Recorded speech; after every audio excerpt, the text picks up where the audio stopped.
हमरा छोड़ी के ससुर में गईलू, जन बताब भातारी कैसन पैलू। बोला हाँ हाँ हाँ, हमरा छोड़ी के ससुर में गईलू, जन बताब भातारी कैसन पैलू।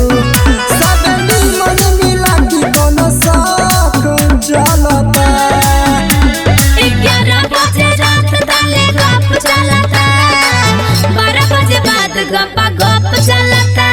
11 बजे रात तले गप चलता, 12 बजे बाद गप्पा गप गप चलता। म्यूजिक बाय मनु राज।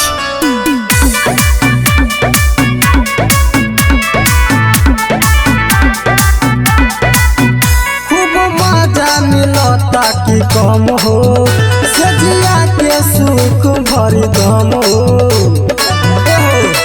बताबो करता प्यार सैया मन भरी, छोला न एको कसर हो।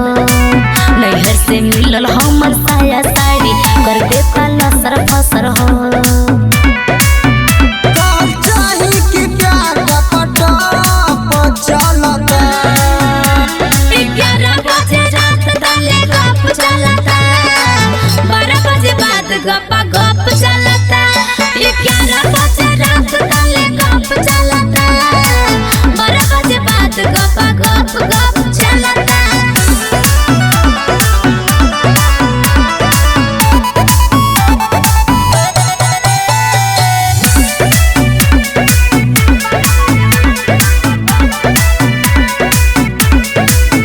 राति के बेरी करे काम हो, कुछ हमरो बताबो ये जानो।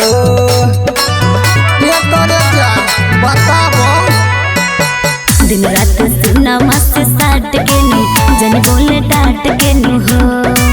लल होठ लोलिया के ठोर हमर, फिका कर चाट के नु हो।